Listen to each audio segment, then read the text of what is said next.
মনে হয় আমি ছয় মারতে পারবো। তো ঝগড়া হবে ততই হয়তো স্পোর্টসের মজা। But we have players are already injured. খুব ভালো পারি স্লেজিং করতে, খুবই ডিফিকাল্ট।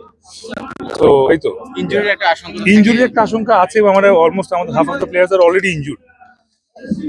গতবারও দিয়েছি এবার তো রাজ ভাইয়ের টিমে খেলছেন আসতেছি। রাজ ভাইয়ের টিমে খেলছেন আসলে একদম তারকাবহুল একটা টিম মেয়েদের দিক থেকে। হ্যাঁ, গত বছরে এবছর আসলে ট্রফিটার ক্ষেত্রে কতটুকু গতবার তো টুর্নামেন্ট শেষ হয় না। তো গতবার যদি টুর্নামেন্ট শেষ হইতো তাহলে আমরাই ট্রফি পেতাম, তাহলে এই প্রশ্নটা করতেনই না। তাহলে প্রশ্নটা এইভাবে করতেন যে এবার কি আপনার ট্রফি রাখতে পারবেন কিনা। সো হ্যাঁ, এইবার আমরা ট্রফিটা মানে এইবার আমরা ইচ্ছা করি যে কোনো অনাকাঙ্ক্ষিত ঘটনা না ঘটলে ট্রফিটা আমাদের ঘরেই আসবে। পজিশনটা এবারও আসলে বল না ব্যাট কোনটা নিচে বেশি? I am kind of like সবকিছুই অল্প অল্প পারি। So I am allrounder, but আমি খুব ভালো পারি স্লেজিং করতে। তো আমাকে স্লেজিং পজিশনে কোথাও রাখা হবে, উইকেট কিপিং রাখতে হবে আপনাকে। হ্যাঁ, এবার মানে আবার রানার শুনে না তো, মাঝামাঝি কোথাও থাকলে দুজনকে একসাথে স্লেজিং করা যায়। পছন্দের ক্রিকেটার কি? মাশরাফি ভাই, মাশরাফি বিন মুর্তজা। মাশরাফি বিন মুর্তজা। আর যদি মাশরাফি বিন মুর্তজাকে ব্যাট করে তাহলে ছয় মারার ইচ্ছা থাকে, আপনি যদি ছয় মারেন? আমি যদি ব্যাটিং করি উনি বোলিং করে, মনে হয় আমি ছয় মারতে পারবো যদি সুযোগ থাকে। তো দেখেন মাঝে মাঝে এরকম হয় যে বাংলাদেশ ক্রিকেট খেলতেছে এবং কেউ আউট হয়ে গেছে, তখন আমি থাকলে এখানে দাঁড়াই ছয়টা যে মারতাম না, এরকম স্বপ্ন সবার আছে। সো ওরকম স্বপ্ন আমি প্রায় দেখি।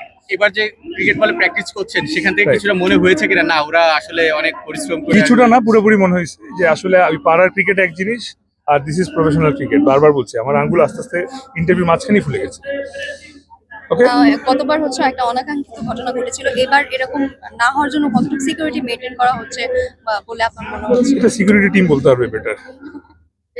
আসলে এরকম কিছু এবার হওয়ার সম্ভাবনা আছে কি আছে না ভবিষ্যতে কেউ দেখে না, বলতে পারে না।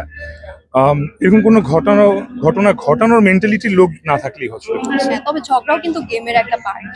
That is the biggest part. মানে কোন খেলাতে আসলে চ্যালেঞ্জ থাকবে না।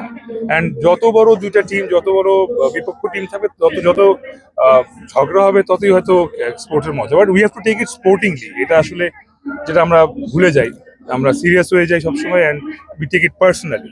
তো দিস ইজ এ স্পোর্ট। একটা শব্দ আছে যে টেকিং এভরিথিং স্পোর্টিংলি। হার জিত হবে, you have to take it একদম। ঈদ আসছে, কাজের ব্যস্ততা অনেক বেশি, সামনে ঈদ, যে কারণে আমি কদিন প্র্যাকটিসে আসতে পারিনি। আজকে প্রথম আসলাম, এসে দেখি আজকে বাকিরা আসে নাই। সো আমি একা একা প্র্যাকটিস করছি। ওকে, থ্যাংক ইউ। বললাম আমি আগে বলে দিলাম, আমাদের চ্যাম্পিয়ন্স ট্রফিটা নিতে হবে।